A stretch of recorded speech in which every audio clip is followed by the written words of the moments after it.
You start. The impact of art and literature. First off, art has been used to communicate ideas to other people who cannot learn, who do not know the language. There was also literature, which is most notable for its religious influence and the impact of channeling the imaginations of many people.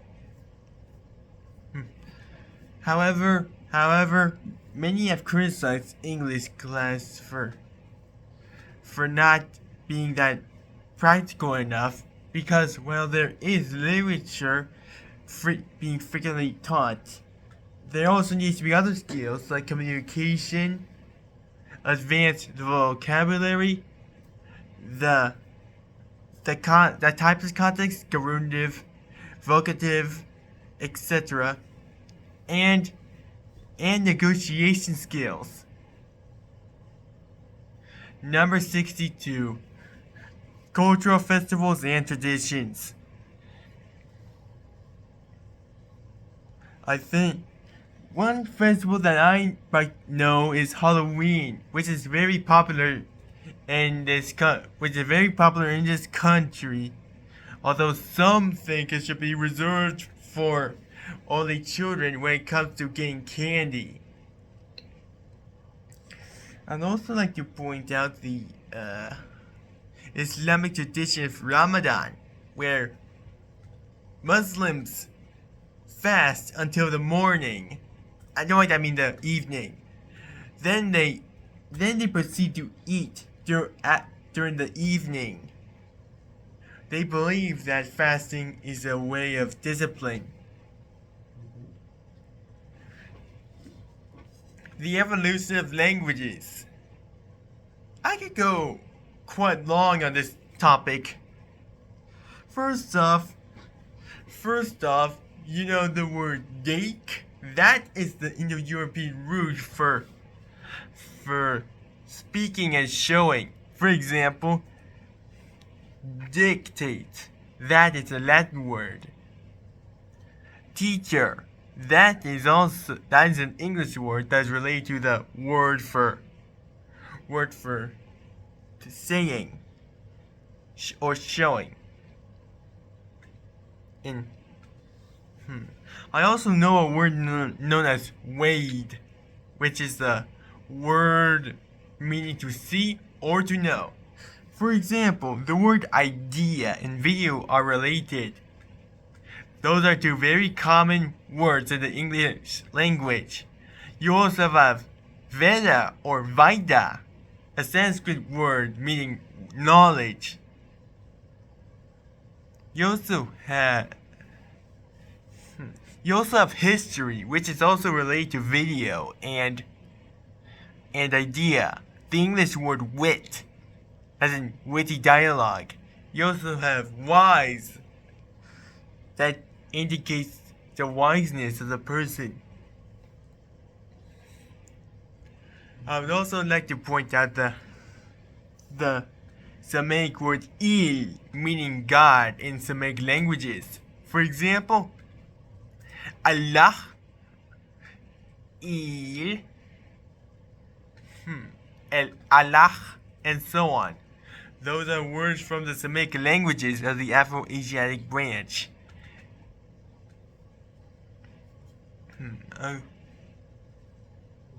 And the word leuk, meaning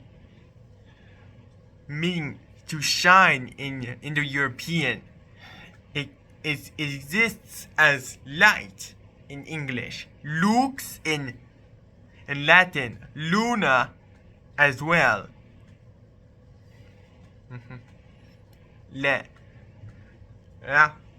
Rakhshna in Persian. In fact, the name Roxanne is related to the word name Luke because they are both derived from the word for shining. In case you don't know, Roxanne is a Persian name, a feminine one, and that. I would also like to point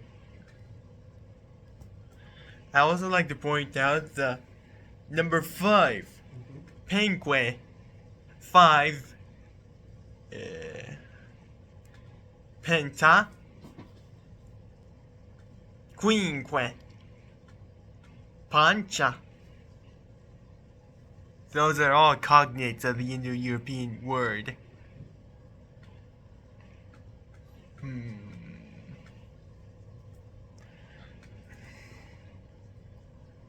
Some Indo-European cognates might not always be the same as before. Though I do know the word lux, which is the Indo-European word for salmon. It appears in Yiddish, and some say that it's so accurate that the original may have been lux itself. I'd also like to point out that many Germanic languages are responsible for the modern Jewish surnames, specifically the Yiddish ones. The name Greenblatt means green leaf in Yiddish. In fact, the word green appears in some Yiddish surnames as well.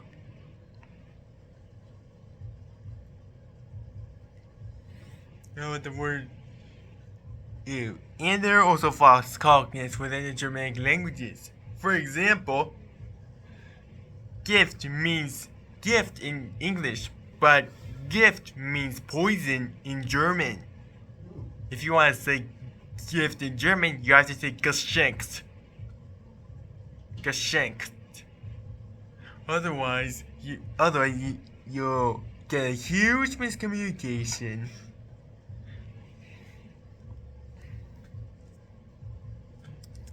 What's that song? Like this. You want to know the cognates of bull?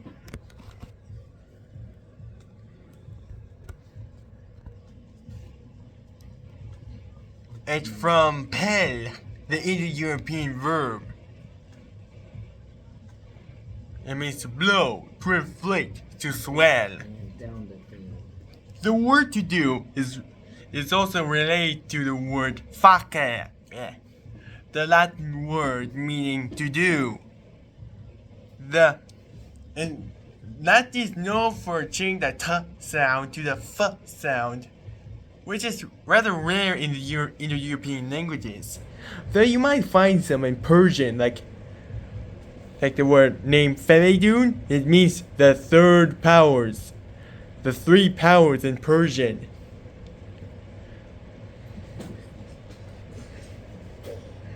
I've also heard that the French language changed some w sounds to g sounds when it doesn't work for the Germanic languages. For example, the word vacuum is from Frankish, and the French version of it is garçon, garçon.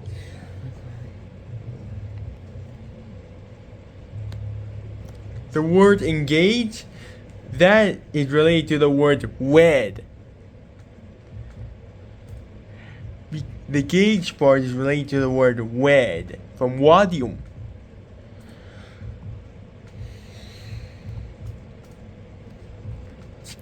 Oh, and the Latin word corn and the Germanic word horn are both related, because they both come from the Indo-European word for horn.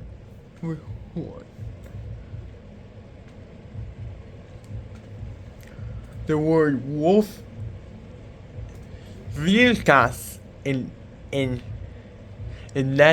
Lithuanian, lupus in Latin, vika in Sanskrit, and olk in Old Irish. You might, of course, it's taboo in Celtic, but not as taboo as the original word for bear, arctol. It's not taboo in every other city, but it's definitely forbidden in. But it is definitely forbidden in in certain cultures, such as the Germanic cultures, in the old Irish cultures, there is also the Latin word ursus, meaning bear in Latin, although whether or not it's related to that Indo-European root is debated because of the irregularity of the sounds.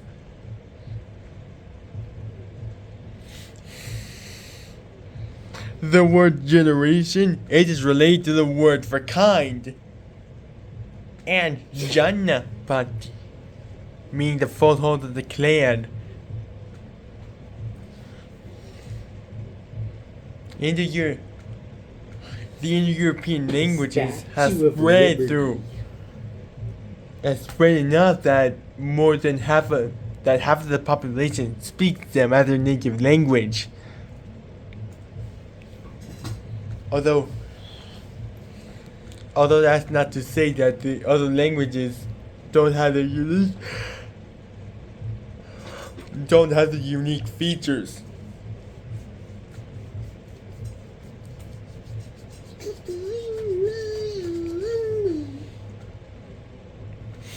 Nico, are you recording yourself? No. You record yours? Yes. Okay. You still have more? Yes. Regarding the languages part. Okay, go right ahead. The Hebrew word shemesh. It is the Hebrew word for sun, which is related to the word biblical figure Shimshon, child of the sun. The biblical pronunciation is Shamash. Shamash.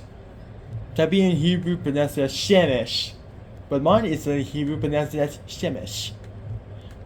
It is ultimately from Proto-Semitic Shamsh, kind of like Samson. Kind of like Samson, you know. Compared it to Central Alice Zicht, Usm, lightning. The Arabic word for three, thalatha, is related to the Hebrew number shalosh. In some cases, the th sound becomes a sh sound, but the Egyptian number for three sounds like khamtau. Oh no.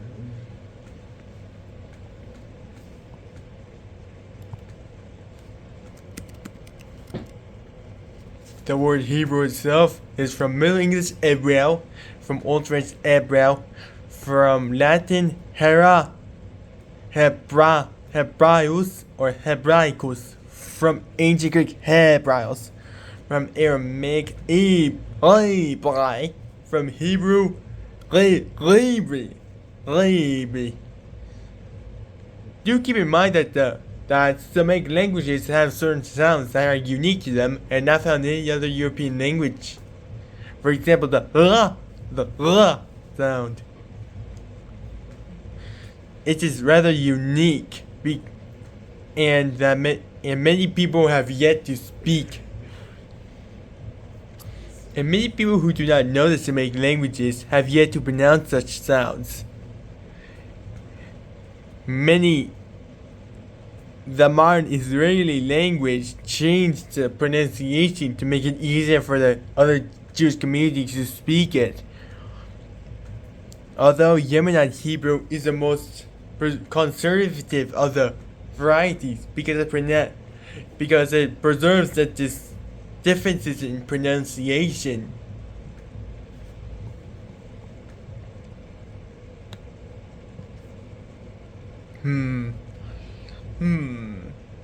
When it comes to loan words, I think it adapts for the languages. For example, the word Hansu is now pronounced as shons in Coptic. In Egypt, the name Egypt itself, it is very different from the modern Egyptian word Masr, meaning border.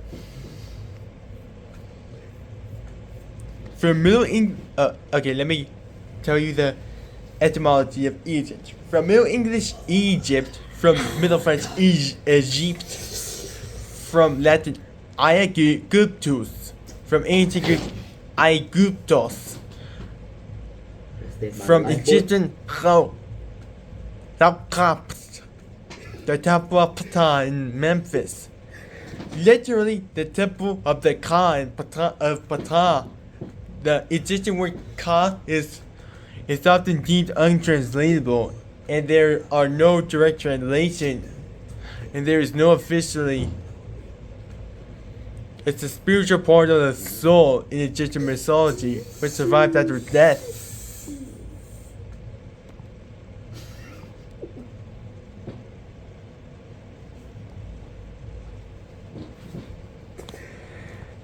The Arabic language. The Arabic language, all their Go ahead, keep going. Yeah, keep going. Quranic Arabic is very different from modern Arabic in terms of pronunciation.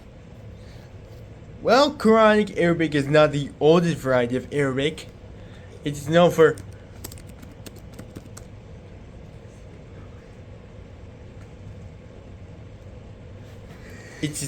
being influential in the spread of the Quran.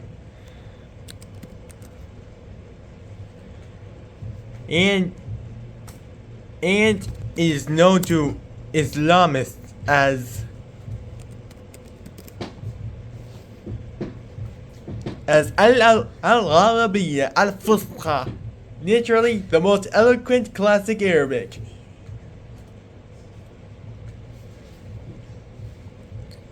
It was used in the Middle Ages, most notably in Umayyad and Abbasid literary texts such as poetry. Classical Arabic also has unique pronunciations that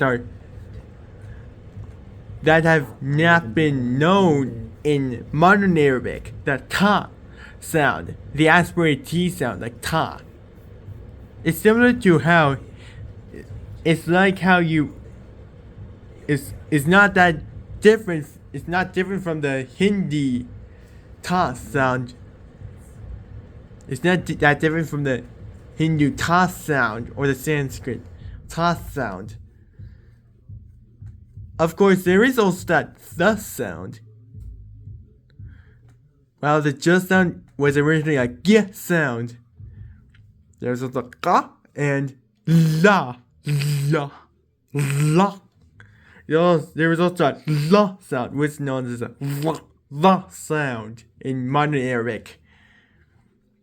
Note: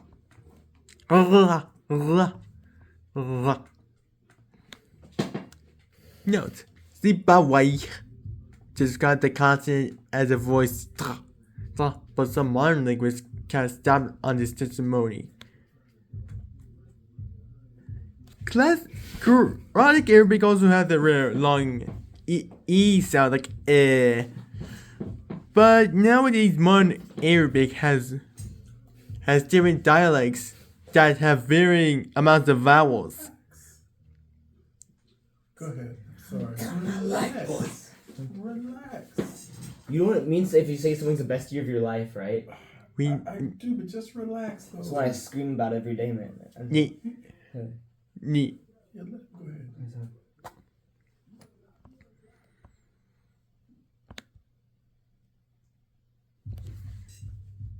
Oh, the A1 inscription date from the 3rd or 4th century AD in the Greek alphabet, and a dialect showing affinities to that of the Semitic inscriptions shows that the short final high vowels have been lost in at least some dialects of Old Arabic at the time, obliterating the distinction between the nominative and the genitive case in the singular. The accusative the only marked case. Speaking of cases, Sanskrit is the European language known for having eight noun cases, one more noun case than the Polish language.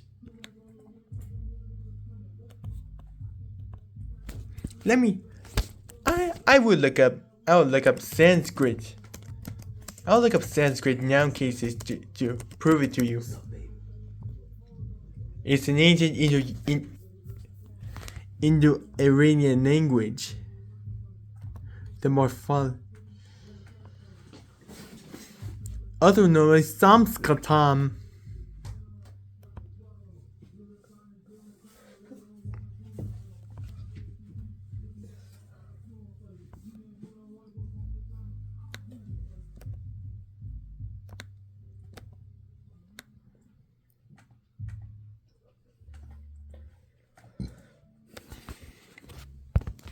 Hang on, let me look up Sanskrit noun cases.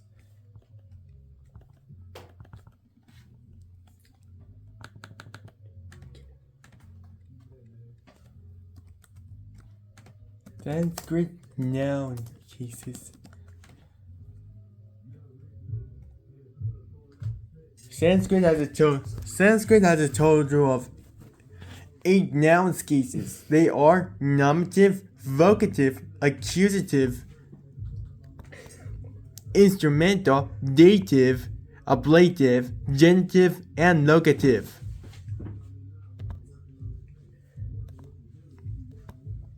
Let's start with let me explain the nominative case.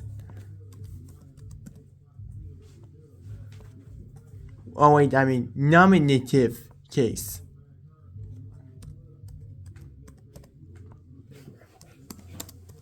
Do you hear that song? I do hear that I song. love that song, man. Whoever that song is, I see, man. it's lit.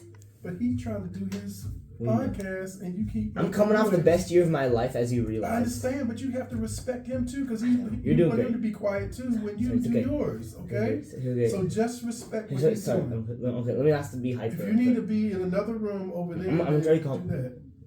Okay, just be calm and quiet. That's respectful. Okay, we gotta be respectful to each other. I know, I'm not trying to be disrespectful. I just need to But be a you little. keep talking though. You keep. Can I talk about the best year of my life later? Later you can, yes, but right now let's respect his time. Okay. All right.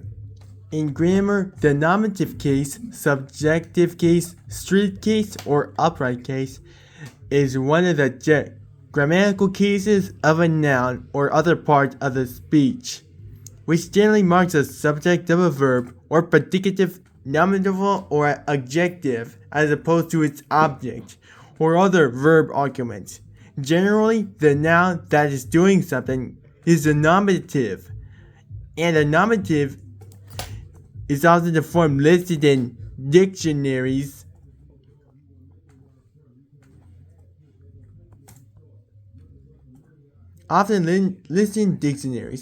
The etymology. The English word nominative comes from the Latin casus nominativus, case for naming, which was translated from ancient Greek onomastike, potosis, inflection for naming, from onomazo, call by name, from onoma, name. Dionysius Thrax in his Art of Grammar refers to it as the orta, arte, or euteia state, in contrast to the oblique or bent cases. Do keep in mind that the English language, while it does have all those contexts, has removed all the noun cases from, all the 9 noun cases from most of its vocabulary, except for the plural case and the men instead of mans, if you know what I mean. In fact, many languages have lost the numerative word cases as they progressed,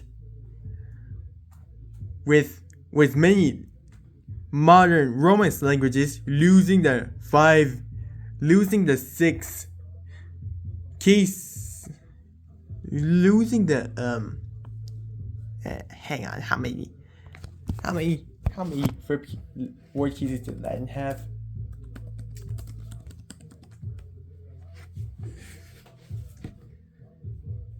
Oh wait, I thought there were 5. There were actually 6 Latin noun cases. 6. That's most of the Latin languages of the modern era have lost all the noun cases. Well, except the plural, but you get. I'm not talking about the plural. I'm referring to the other noun cases. The vocative case.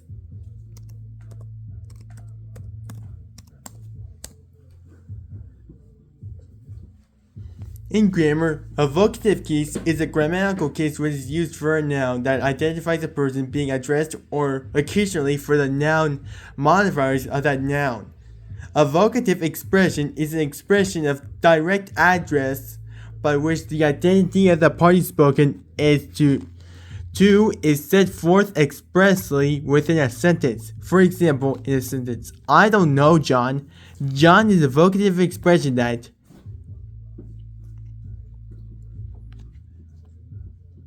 indicates a party being addressed, as opposed to the sentence, I don't know John, in which John is a direct object of the verb known. No.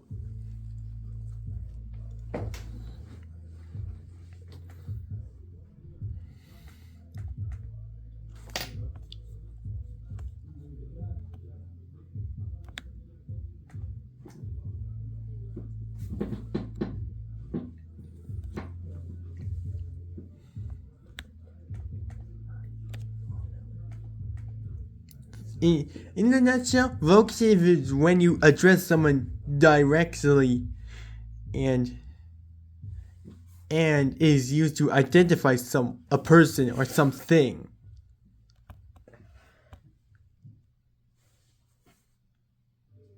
Accusative. The accusative case.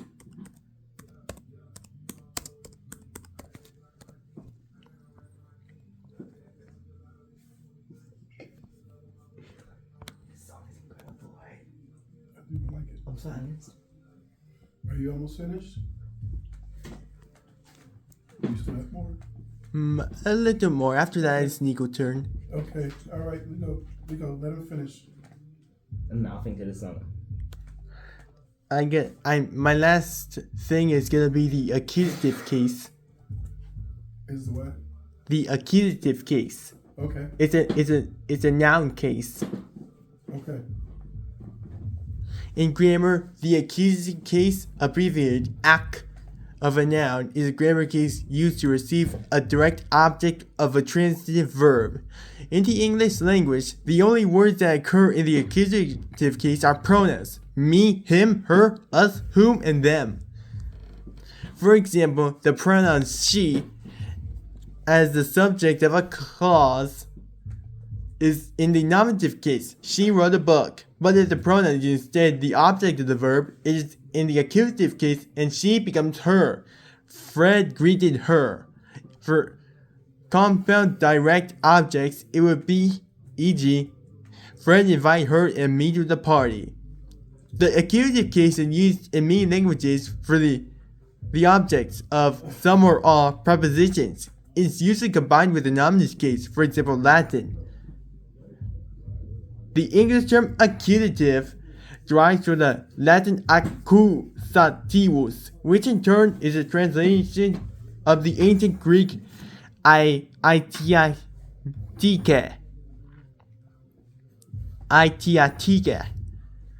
The word can also mean causative,